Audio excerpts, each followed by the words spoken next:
देखो स्टूडेंट्स, आज हम जो चैप्टर स्टार्ट करने जा रहे हैं क्लास 12th का, ये पूरा फंडामेंटल है पार्टनरशिप का। मतलब अगर तुम्हारा कॉन्सेप्ट इसमें क्लियर हो जाएगा, ये बेसिक है, पूरी बुक का ये बेस है। ये मेन बताया जाता है इसमें कि क्या रूल्स फॉलो होते हैं पार्टनरशिप में, पार्टनरशिप कैसे की जाती है, पार्टनरशिप का मतलब क्या है, उसके की फीचर्स क्या हैं, वो हम सब इसमें कवर करेंगे। ठीक है, तो थोड़ी बहुत तो हमें थ्योरी भी ज़रूरी है और कुछ प्रैक्टिकल भी ज़रूरी है।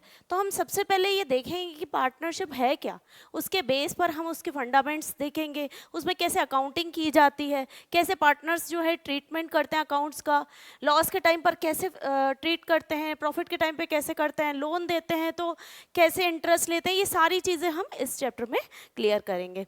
ठीक है, तो देखो सबसे पहले एक हम एग्जाम्पल लेकर समझते हैं, केस स्टडी लेकर समझते हैं। ठीक है, सपोज करो कि दो फ्रेंड्स हैं, एक है राम और एक है श्याम। ठीक है, ये दो फ्रेंड्स हैं, बहुत अच्छे फ्रेंड्स हैं, बचपन से साथ में रहे हैं, स्कूलिंग साथ में की, कॉलेज साथ में की। अब जब टाइम आया किस चीज़ का, बड़े हो गए, स्टडी कंप्लीट हो गई, अब जब अर्निंग का टाइम आया तो दिमाग लगा रहे हैं।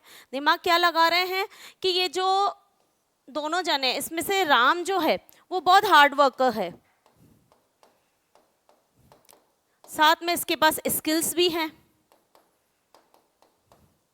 ठीक है, और ये जो श्याम है, ये श्याम जो है इसको ज़्यादा कुछ आता नहीं है, बिकॉज हमेशा बचपन से ही जो है इसने क्या किया है, पैसे में दुनिया देखी है, इसको ज़्यादा कुछ नहीं आता। पढ़ तो लिया इसने, लेकिन पढ़ाई भी इसने सिर्फ इस तरीके से की है कि काम चल जाए, मतलब कि ठीक है, ठीक है ना। तो इसके पास खूब पैसा, इसको किसी चीज़ की कमी नहीं है, कभी इसने लाइफ में कुछ नहीं सोचा कि मेरे फ्यूचर में क्या होगा क्या नहीं, बस राम भरोसे मस्त तरीके से ज़िंदगी जी रहा है। ठीक है, तो इसके पास खूब पैसा है, रिच है। ठीक है, अब क्या होगा कि यहाँ पर इसके पास खूब पैसा है, इसके पास स्किल्स हैं, इसके पास इतना पैसा नहीं है।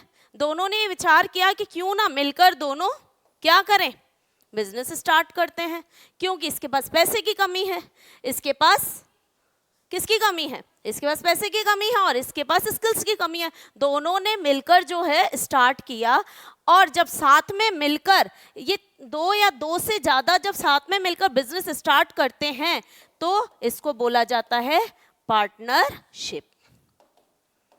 ठीक है, और ये क्यों किया जाता है, करना चाहे तो इसको क्या जरूरत है, तो खुद पैसे वाला है, ये क्यों नहीं इसने मतलब खुद अकेला स्टार्ट किया, क्योंकि इसके पास स्किल्स की कमी थी। बिजनेस में क्या चाहिए, स्किल्स चाहिए अच्छे खासे, सिर्फ पैसा होना, हाँ पैसा बहुत इम्पोर्टेंट है, पैसे जो है बहुत इम्पोर्टेंट है, पर पैसे के साथ साथ पैसा तब तक यूज नहीं होता है जब तक उसको चलाने वाला, उसको यूज करने वाला, उसको रैशनली यूज करने वाला सामने वाला बंदा सही ना हो। ठीक है, तो पैसा तो चाहिए ही चाहिए, क्योंकि it is the blood of the business, business का ब्लड है। जैसे बिना ब्लड के बिना हम इंसान जिंदा नहीं रह सकता, वैसे बिना पैसे के, बिना कैपिटल के भी बिजनेस सर्वाइव नहीं कर सकता, पर साथ में स्किल्स बहुत ज़रूरी है। तो दोनों चीज़ें मिलेगी तब प्रॉपर अच्छे से बिजनेस हो पाएगा। ठीक है, तो यहाँ पर जो है राम और श्याम दोनों ने जो है, यहाँ पर जो है ये क्या लेकर आया, ये रिच है तो ये मनी लेकर आया, और इसने अपनी स्किल्स को यूज किया और दोनों ने स्टार्ट कर दिया पार्टनरशिप। अब बचपन से ही साथ रहे हैं, बचपन से ही एक दूसरे के अच्छे टर्म्स हैं, तो लाइफ में इन्होंने कभी सोचा ही नहीं कि हमारे बीच कभी झगड़ा होगा, इसलिए बिना कुछ सोचे बिजनेस स्टार्ट कर दिया। ठीक है, अब यहाँ पर कुछ टर्म्स एंड कंडीशन भी आपस में होती हैं। ठीक है, क्योंकि राम जो है और श्याम, अब श्याम क्योंकि क्या लेकर आया है, कैपिटल लेकर आया है। ठीक है, मान लो ये 10 लाख लेकर आया है, अब राम जो है मिडिल क्लास है, इतना तो पैसा है कि थोड़ा बहुत ये भी लेकर आया, मान लो 2 लाख ये भी लेकर आया, साथ में ये अपनी स्किल्स दे रहा है। अब बिजनेस स्टार्ट हो गया, बहुत अच्छे से बिजनेस चल रहा है। ठीक है, फर्स्ट ईयर इन्होंने बहुत अच्छे से अर्न कर लिया, मान लो इन्होंने अर्न कर लिए 2 लाख, तो इन्होंने ये सोचा था कि हम जब भी कमाएंगे हाफ हाफ बांटेंगे, तो 1 लाख जो है प्रॉफिट का 1 लाख इसने ले लिया, 1 लाख इसने, दोनों ने क्या कर दिया, ये राम का और ये श्याम का। अच्छी खासी लाइफ चल रही है, सब कुछ अच्छे से चल रहा है। ठीक है, अब जब सारी चीज़ें हो गई, सारी चीज़ें क्लियर हो गई, राम ने बोला कि मैं इतनी हार्ड वर्किंग कर रहा हूँ, इतना समय दे रहा हूँ, तो मुझे सैलरी भी मिलनी चाहिए, ठीक है, श्याम ने बोल दिया ओके देंगे। ठीक है, श्याम ज़्यादा पैसे लाया है तो इसने बोला मुझे इंटरेस्ट ऑन कैपिटल मिलना चाहिए। दोनों को मिलेगा इंटरेस्ट ऑन कैपिटल, इसको भी मिलेगा और आईओसी इसको भी मिलेगा, पर इसको किस पे मिलेगा 2 लाख पे और इसको किस पे मिलेगा 10 लाख पे। ठीक है, ये भी ओके हो गया, सही है कि हाँ चलो आईओसी भी देंगे सैलरी भी देंगे। ठीक है, अब क्या रहता है और प्रॉफिट की भी बात हुई कि प्रॉफिट दोनों इक्वल इक्वल लेंगे, ये भी प्रॉफिट लेगा और जो भी एग्रीड है ये भी प्रॉफिट लेगा। सारी चीजें क्लियर हो गई। ठीक है, सारी चीजें अच्छे से हो रही है, सब कुछ सही हो रहा है। लेकिन ये जो पैसा है ना, ये बहुत अच्छों में क्या करवा देता है, फूट डलवा देता है, लड़ाई करवा देता है। सब कुछ अच्छे से हो रहा है, डे टू डे जो है पैसा बढ़ता जा रहा है, दोनों अच्छे से कमाते जा रहे हैं। ठीक है, अब हुआ क्या कि जब राम और श्याम अच्छा खासा कमा रहे हैं, ऐसे ही फर्स्ट ईयर बहुत अच्छा कमाया, सेकंड ईयर अच्छे से कमाया, थर्ड, सब कुछ अच्छा चल रहा है। 5 साल ऐसे करके 10 साल तक बहुत अच्छे से चला, सब अच्छे से चल रहा है, कोई प्रॉब्लम नहीं आ रही। लेकिन अब क्या है, अब थोड़ा सा प्रॉब्लम होने लग गई। क्यों होने लग गई? क्योंकि श्याम ने स्टार्टिंग में जो 10 लाख लाया था और राम जो 2 लाख लाया था, इसने अपना प्रॉफिट बढ़ा के इसके पास भी अब इतना पैसा हो गया है कि ये खुद अकेला बिजनेस चला सकता है। ये इतना अब अच्छा खासा हो चुका है कि ये अलग भी काम कर सकता है। तो इसके मन में ये चीज आ गई कि भाई मैं क्यों मतलब पूरा काम भी मैं कर रहा हूं और पैसा तो अब मैं भी लगा सकता हूं, तो फिर क्यों, मुझे तो श्याम की जरूरत नहीं है। तो इसने जब ये चीज माइंड में लेकर आ गया कि अब मुझे इसकी कोई जरूरत नहीं है, वहां से प्रॉब्लम हो गई स्टार्ट।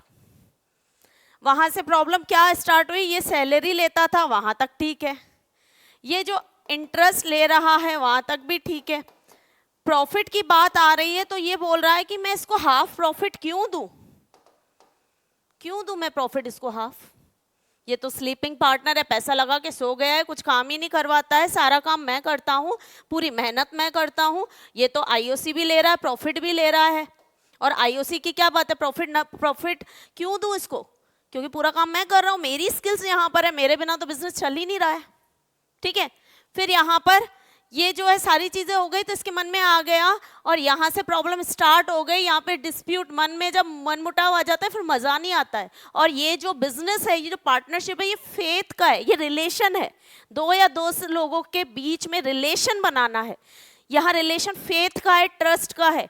जब ये रिलेशन अच्छा फुलफिल करेंगे तो यहाँ पर स्टार्ट होता है रिलेशन फेथ का। और अगर किसी ने भी कबला, फिर मजा नहीं आता, लॉन्ग टर्म तक रिलेशन नहीं होता है। इसीलिए जब ये प्रॉब्लम आ गई तो इसने बोला मैं तुम्हें प्रॉफिट का हाफ हिस्सा क्यों दूं, तुम तो कुछ करते ही नहीं हो। तो इसने बोला जब बिजनेस तुम्हारे पास कुछ नहीं था उस टाइम पर मैंने तुम्हें क्या दिया था, पैसा, कैपिटल मैंने दिया था। उसने बोला कोई बात नहीं, लेके चला जा, मेरे पास आज इतना पैसा है कि मैं खुद का कैपिटल खुद लगा सकता हूं। तो यहाँ पर प्रॉब्लम क्रिएट हो गई और इसने बोला मैं तो तुझे हाफ नहीं दूंगा। इसने कितना भी बोला प्रॉब्लम सॉल्व नहीं हुई, क्योंकि इनके पास एक चीज नहीं थी, इंपॉर्टेंट चीज नहीं थी, इसीलिए लड़ाई हो रही है। इन्होंने प्यार में, दोस्ती यारी में इन्होंने सिर्फ स्टार्ट कर दिया, लेकिन इन्होंने फ्यूचर का नहीं सोचा कि फ्यूचर में प्रॉब्लम आ गई, या फ्यूचर में कुछ ऐसा हो गया हमारे साथ, तो उस टाइम पर हमारे साथ कैसे सॉल्व कैसे होगा डिस्प्यूट। ठीक है, तो उस टाइम पर इन्होंने कुछ ना सोचकर शुरू में इन्होंने बिजनेस चला लिया और इन्होंने कोई भी एग्रीमेंट साइन नहीं किया, रिटर्न डॉक्यूमेंट साइन नहीं किया। यहाँ पर प्रॉब्लम सॉल्व नहीं हुई। तो इनके पास कोई डॉक्यूमेंट नहीं था, क्योंकि वो डॉक्यूमेंट होना बहुत ज़रूरी है और वो रिटर्न में भी हो सकता है, ओरली भी हो सकता है। चाहे ये मुंह से बोल भी देते, ओरली बोल देते, लेकिन उन्होंने कुछ भी सॉल्व नहीं किया। या फिर रिटर्न में होता, क्या बोला जाता उसको, पार्टनरशिप डीड, पार्टनरशिप डीड के नाम से बोला जाता है। ये एक ऐसी डीड होती है जिसमें साफ साफ लिखा हुआ होता है कि पार्टनर्स कौन कौन हैं। हम आगे पढ़ेंगे इसके अंदर क्या क्या होता है, जस्ट अभी एक क्विक रिवीजन बता रही हूँ, स्टार्टिंग का क्विक रिव्यू, कि इसमें पार्टनर्स कौन कौन होते हैं, कब बिजनेस कमेंस हुआ है, कब पार्टनरशिप कमेंस हुई है, ठीक है, और अगर कैपिटल कोई ला रहा है तो इंटरेस्ट ऑन कैपिटल कितना दिया जाएगा, इसके बाद कौन कितनी कैपिटल लेकर आ रहा है, इसके बाद भी कि अकाउंटिंग ईयर, जो बिजनेस को अकाउंटिंग ईयर कौन सा है, अकाउंटिंग, ऐसी बहुत सारी चीजें हम आगे जाके पढ़ेंगे कि डीड में क्या क्या चीजें स्पेसिफाई होती है। और बहुत इंपॉर्टेंट है ये पार्टनरशिप डीड, चाहे कितनी भी दोस्ती यारी हो, लेकिन पार्टनरशिप डीड जो है वो हमेशा एग्रीमेंट हमेशा साइन करके स्टार्टिंग में रखना ही चाहिए। फ्यूचर सेव रहता है, प्रॉब्लम क्रिएट नहीं होती है और सब अच्छे से होता है। तो पार्टनरशिप डीड इनके पास नहीं थी, किनके पास, हम अभी राम और श्याम की कहानी पढ़ रहे हैं कि इनके पास पार्टनरशिप डीड नहीं थी। पार्टनरशिप डीड नहीं थी तो इन्होंने क्या किया, पार्टनरशिप डीड नहीं थी तो ये अब सॉल्व प्रॉब्लम खुद की कर ही नहीं पा रहे हैं, क्योंकि दोनों ही एक दूसरे के अपोज हो चुके हैं। अब जब दोनों एक दूसरे के अपोज हो चुके हैं तो कोई तो होगा जो इनकी प्रॉब्लम को सॉल्व करेगा। तो उस टाइम पर यहां पर लीगली जो है पार्टनरशिप एक्ट के बेस पर बताया गया है कुछ कि अगर पार्टनरशिप डीड एब्सेंस होती है, पार्टनरशिप डीड नहीं है, तो कैसे प्रॉब्लम सॉल्व होगी। कोई कुछ भी बोलता रहे, अगर कोई सैलरी मांग रहा है, कोई कमीशन के लिए लड़ रहा है, कोई किसी टाइप का भी रिन्यूमरेशन का मतलब होता है जो पार्टनर्स लेते हैं, है ना, तो किसी भी तरीके किसी को भी नहीं दिया जाएगा। समझ में आएगा ना, सैलरी मिलेगी किसी को, ना कमीशन मिलेगा किसी को, किसी भी तरीके का रिन्यूमरेशन नहीं दिया जाएगा। चाहे राम को पहले सैलरी बात हुई थी, राम को मिल रही थी सैलरी, लेकिन लड़ाई के बाद अगर लड़ाई सामने रखी जाएगी तो बोला जाएगा कि अगर पार्टनरशिप की एब्सेंस में यहाँ पर किसी को कुछ भी नहीं दिया जाएगा, सैलरी कमीशन कुछ भी नहीं, ठीक है। सेकंड पॉइंट है, अगर किसी ने कैपिटल लगाया है, जैसे श्याम ने लगाया था 10 लाख का और राम ने लगाया था 2 लाख का, तो यहाँ पर कोई कितना भी कैपिटल लेकर आए, लेकिन हमें क्या पता कौन कितना लेकर आया था, पार्टनरशिप डीड नहीं है तो हम आईओसी भी किसी को नहीं देंगे।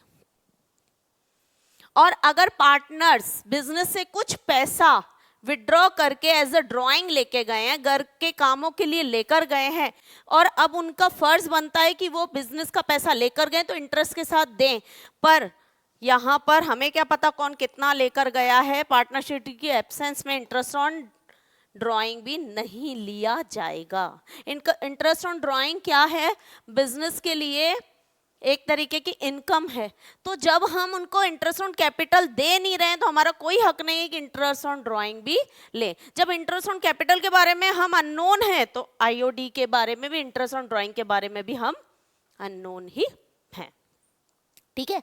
इसके बाद रही बात प्रॉफिट की, तो हमें क्या पता कौन कितना काम कर रहा है, हम तो एज अ जज हैं और जज हमेशा इंसाफ करता है, तो प्रॉफिट जो है वो कैसा होगा, इक्वल इक्वल होगा, ठीक है। और क्या है कि अगर यहाँ पर बताया जा रहा है कि अगर सपोज किसी पार्टनर ने फर्म की बुरी जब हालत खराब थी उस टाइम पर एज अ लोन दिया हो, मान लो पार्टनर्स उस टाइम पर ये दिक्कत में थे दोनों जने, तो मान लो कि राम के पास पैसा आ चुका था, राम ने लोन दिया था, तो लोन दिया था जब प्रॉब्लम में थी फर्म, उस टाइम मदद की थी, तो उस चीज़ का हम ज़रूर देंगे, मतलब लोन पे इंटरेस्ट ज़रूर देंगे। ध्यान रखना, interest on loan and interest on capital both are different thing. Interest on capital नहीं दिया जाता है पर इंटरेस्ट ऑन लोन जरूर दिया जाता है, क्योंकि इंटरेस्ट ऑन लोन बुरे वक्त पे पार्टनर ने अगर फर्म को हेल्प की है तो इंटरेस्ट ऑन लोन भी तो कितना 6% ये फिक्स है अगर पार्टनरशिप डीड नहीं है तो। मतलब पार्टनरशिप डीड नहीं है तो क्या होता है कि पूरा का पूरा जो है हमारे अकॉर्डिंग कुछ नहीं होता है। फिर किस तरीके से होता है, ये 6 पॉइंट्स को फुलफिल करना पड़ता है, ठीक है। कि किसी को सैलरी नहीं, तो यहाँ पर रूल जो है वो ये होगा कि ना सैलरी कमीशन दिया जाएगा, ना आईओसी दिया जाएगा, ना आईओडी लिया जाएगा, प्रॉफिट इक्वल होगा और इंटरेस्ट ऑन लोन 6% होगा। ठीक है, तो अब यहाँ पर हमने देखा कि जब लड़ाई स्टार्ट हो गई तो कैसे इनकी प्रॉब्लम सॉल्व की गई। तो हमने आज जो पढ़ा है वो एक छोटा सा हमने ये देखा कि पार्टनरशिप किस तरीके से की जाती है। तो हम अब आगे थोड़ा सा बढ़ते हैं कि पार्टनरशिप एक्चुअल में है क्या। ठीक है,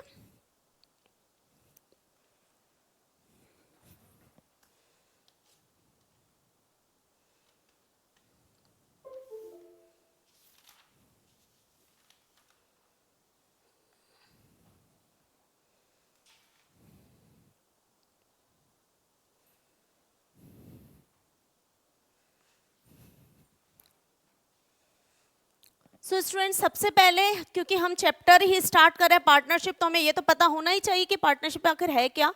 पार्टनरशिप जो है सेक्शन 4 इंडियन पार्टनरशिप एक्ट 1932 में पार्टनरशिप के बारे में डेफिनेशन जो दी गई है वो ये है कि बताया है कि ये एक रिलेशनशिप है। रिलेशनशिप किसका है?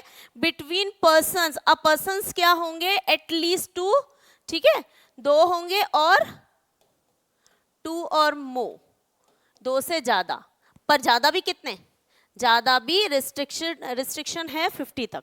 ठीक है, तो 2 से ज्यादा पर्सन्स 2 और मोर जब रिलेशनशिप में आते हैं और वो एग्रीड होते हैं, एग्रीड मतलब एक दूसरे से सहमत होते हैं कि फ्यूचर में प्रॉफिट हो या लॉस हो, ठीक है, प्रॉफिट हो या फिर लॉस हो, हम मिलकर इस चीज को क्या करेंगे? शेयर करेंगे।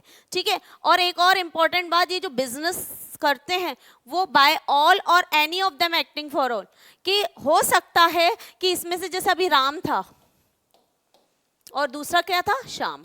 तो श्याम क्या था? श्याम ने पैसा लगा के सो गया। श्याम जो है वो स्लीपिंग पार्टनर था, इसने पैसा लगा के 10 लाख लगा के सो गया। अब राम पूरा काम कर रहा है, राम ही डिसीजंस ले रहा है, राम ही आगे सब कुछ कर रहा है। तो इसमें लिखा गया है कि कैरिड ऑन बाय ऑल, दोनों भी काम कर सकते हैं, but any of them acting for all, सिर्फ राम भी कर सकता है क्योंकि श्याम ने इसको हक दे रखा है कि तुझे जो सही लगे तू वो कर, मैं तेरे साथ हूं। ये होता है पार्टनरशिप। ठीक है, लेकिन इसका ये मतलब नहीं है कि राम अगर किसी चीज को लॉस में ले जा रहा है तो राम ही भरपाई करेगा। लॉस हो रहा है तो श्याम भी उसमें क्या होगा? पूरा पूरा शामिल होगा। भले इसने इसको पूरा दे रखा है कि तेरा पूरा हक है, लेकिन अगर कुछ भी ये प्रॉब्लम क्रिएट करता है तो उसमें श्याम भी फंसेगा। ठीक है, क्योंकि इसने इसके बिहाफ पे पूरा मतलब दोनों ने मिलकर काम किया है, क्योंकि पार्टनरशिप कहता ही है कि बाय ऑल और क्या होता है? Any of them acting for all, responsible. भले सब जनों का काम एक बंदा कर रहा है लेकिन फंसेंगे सब, काम भले एक कर रहा है। समझ में आ गया? ये होता है पार्टनरशिप। और ये पार्टनरशिप एक ट्रस्ट पे चलती है। मींस ट्रस्ट का मतलब ये है विश्वास पे, फेथ पे चलती है। रिलेशन ही फेथ का है। जहां पर प्रॉब्लम क्रिएट होगी फिर ज्यादा दिन तक नहीं होगा, क्योंकि यहाँ पर पार्टनर्स को खुद में क्या होना चाहिए? ट्रांसपेरेंसी शो करना है, किसी से कुछ छुपाना नहीं है। समझ में आ गया?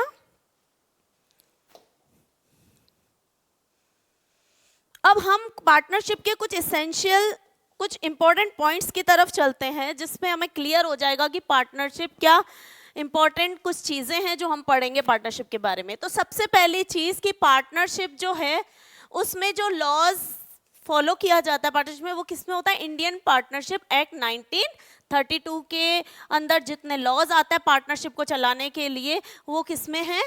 इंडियन पार्टनरशिप एक्ट 1932, जिसमें बताया है कि पर्सन्स कितने होने चाहिए? 2 या 2 से ज्यादा। तो 2 तो कम से कम होना चाहिए, क्योंकि एक अकेला पार्टनरशिप नहीं कर सकता। फिर वो हमने 11th क्लास में पढ़ा है सोल प्रोप्राइटर, जिसमें हम फाइनल अकाउंट्स बनाते थे, ट्रेडिंग और P&L बैलेंस शीट बनाते थे, वो एक अकेला कर रहा है बिजनेस, सोल प्रोप्राइटर है ना।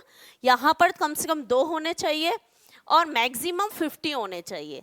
ठीक है, लेकिन कंपनी मतलब कि कई हद तक 51 से ज़्यादा हो जाएगा तो उसको कंपनी ने बोल तो रखा था ये क्लियर बच्चों को पॉइंट नहीं होता है कि तुम्हें बस इतना याद करना है कि मैक्सिमम कितने हैं 50, क्योंकि अभी कंपनी ये ज़्यादा हो जाएंगे ना तो फिर ये कॉर्पोरेट फील्ड अगर 51 तक आ जाएंगे तो इनको बहुत सारे लीगल प्रॉब्लम्स आ सकती हैं, या फिर ये बोल लो कि ये 100 तक इनको बोला, कंपनी ने बोल रखा है कि 100 तक ले सकते हैं, पर उसको फिर डील कौन करती है? कॉर्पोरेट फील्ड ही डील करती है।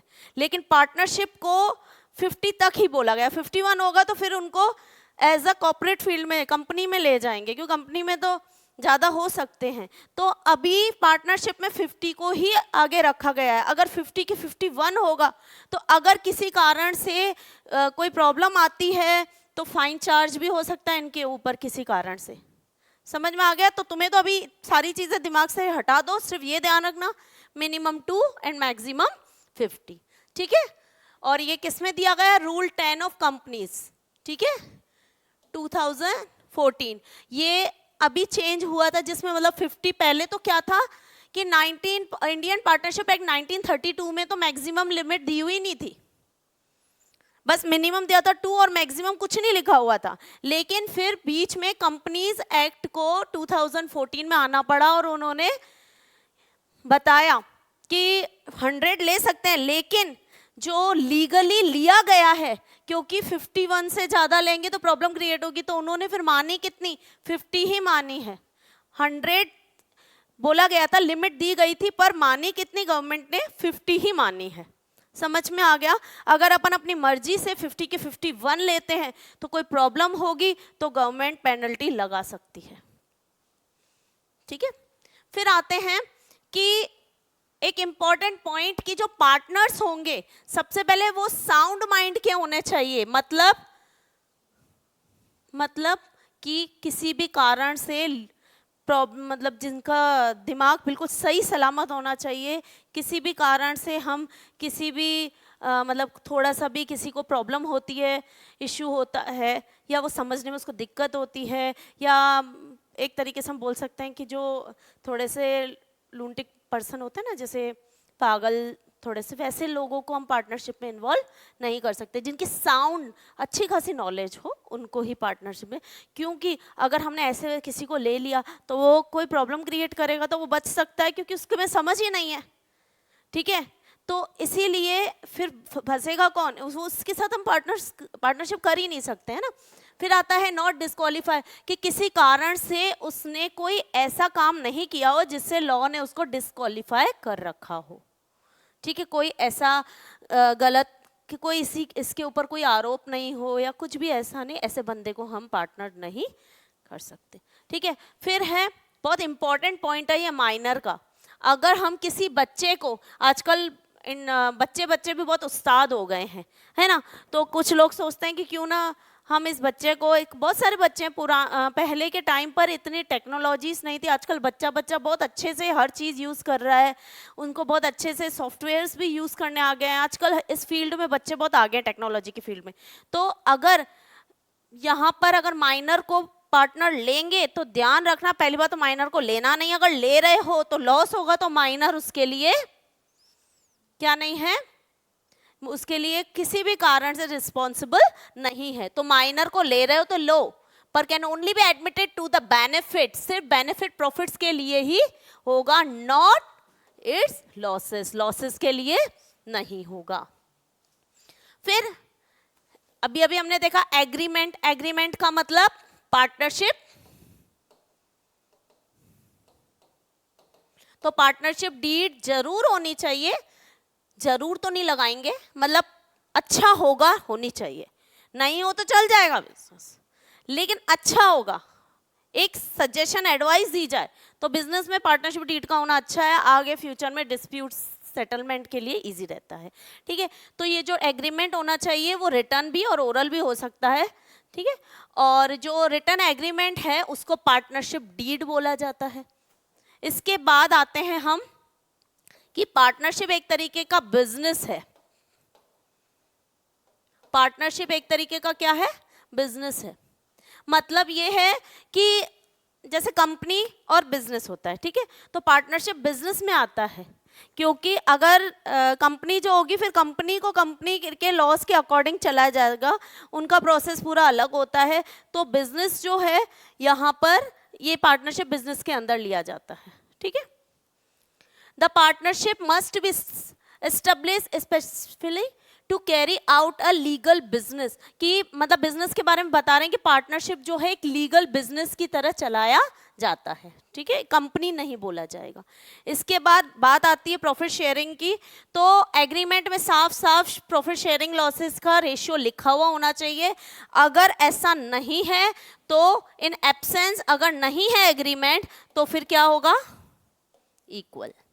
वैसे क्लियर मेंशन किया हुआ होना चाहिए पार्टनरशिप डीड में कि प्रॉफिट, फ्यूचर में प्रॉफिट हो या लॉस हो, पार्टनर्स कितना कितना लेंगे, ठीक है। इसके बाद आते हैं म्यूचुअल एजेंसी। जैसा कि अभी अभी हमने डेफिनेशन को ही, ये सारी चीजें डेफिनेशन के अंदर हम पढ़ चुके हैं, पर इनको और अच्छे से एक्सप्लेन किया गया है।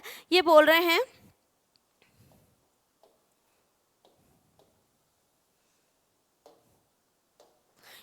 हैं कि म्यूचुअल एजेंसी का मतलब है कि यहाँ पर आपस के ही एजेंट है, ये एक दूसरे के एजेंट भी हैं और ये एक दूसरे को बॉस भी हैं। मतलब यहाँ पर कोई मतलब एक जना बॉस नहीं है और एक जना, यहाँ पर दोनों एक दूसरे के बॉस भी हो सकते हैं, दोनों एक दूसरे के एजेंट भी हो गए। इसका मतलब क्या है, इसका ये मतलब है जैसे कि राम है और श्याम है, ठीक है। अब ये राम जो है, अगर ये कोई ऑर्डर दे रहा है शाम को, तो शाम को मानना पड़ेगा, या शाम के बिना पूछे कोई इसने काम किया तो शाम भी रिस्पॉन्सिबल होगा। और अगर शाम ने कोई बात बोली तो राम को मानना पड़ेगा। शाम ने कोई एक्शन लिया है तो राम को भी वो फुलफिल करना पड़ेगा। यहाँ पर दोनों एक दूसरे के बॉस भी हैं, दोनों एक दूसरे के एजेंट भी हैं। मतलब कोई भी डिसीजन ले सकता है और कोई भी मान भी सकता है। म्यूचुअल एजेंसी है, आपस की बात है, ठीक है। इसका मतलब ही यही है, ये रहा म्यूचुअल एजेंसी, कि बिजनेस जो है कैरिड बाय ऑल, बिजनेस जो है सब जने चला सकते हैं या उसमें से कोई एक। अभी अभी हमने ये पॉइंट क्लियर कर लिया था मीनिंग में, ठीक है। इसके बाद आते हैं एवरी पार्टनर्स, यही बात बोल रहा है कि दोनों के दोनों एजेंट भी हैं जो एक दूसरे को रिप्रेजेंट करते हैं, और दोनों के दोनों प्रिंसिपल मतलब बॉस भी हैं। ये बॉस भी कहलाएंगे और ये एक दूसरे के एजेंट भी कहलाएंगे। तो हमने यहाँ पर डेफिनेशन को बहुत अच्छे से समझा, किस तरीके से पार्टनरशिप की जाती है, पार्टनरशिप का मतलब क्या होता है, समझ में आ गया, ठीक है।